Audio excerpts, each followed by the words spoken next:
બોલો એક્ટિવ વાળો તો એક્ટિવ પાછો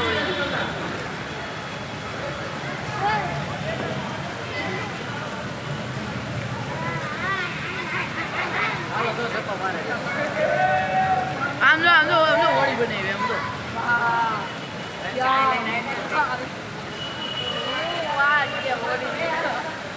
क्या बात है दीदी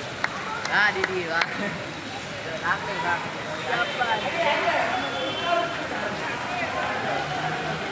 સુરતમાં આભ ફાટ્યું 2 કલાકમાં 5.5 ઇંચ વરસાદ રસ્તાઓ પર નદીઓ ચાલતી હોય તેવા દ્રશ્યો સર્જાયા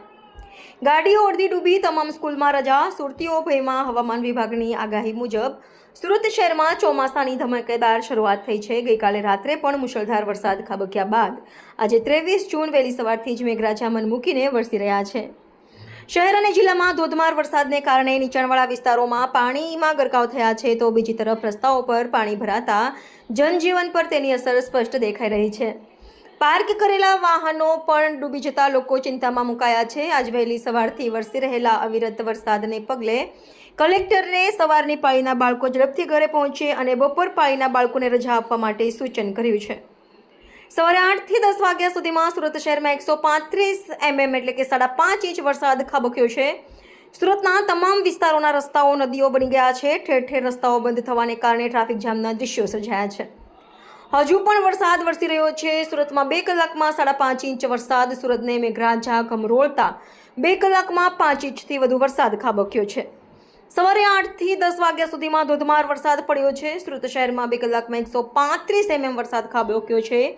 સુરતના તમામ વિસ્તારોના રસ્તાઓ નદીઓ બની ગયા છે લોકોને વાહન ચાલકોને પરેશાનીનો સામનો કરવો પડી રહ્યો છે ઠેર ઠેર રસ્તાઓ બંધ થવાને કારણે ટ્રાફિક જામના દ્રશ્યો સર્જાયા છે હજુ પણ વરસાદ વરસી રહ્યો છે પુણા વિસ્તારની અર્ચના સ્કૂલ નજીક પાણી ભરાતા વાહનો બંધ પડ્યા સુરતમાં ધોધમાર વરસાદ પડી રહ્યો છે ત્યારે વરસાદને કારણે ઠેર ઠેર પાણી ભરાઈ જવાના બનાવો બન્યા છે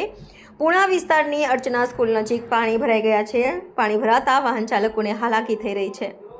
ઘૂંટણસમાં પાણી ભરાઈ જવાથી અનેક વાહનો બંધ પડ્યા છે હાય હું છું ક્રુઝિન સિંઘાનિયા આપની આસપાસના સત્ય સમાચાર જાણવા માટે જોતા રહો દીવ મિરર ન્યૂઝ અને હા લાઈક અને સબસ્ક્રાઇબ કરવાનું ભૂલતા નહીં થેન્ક યુ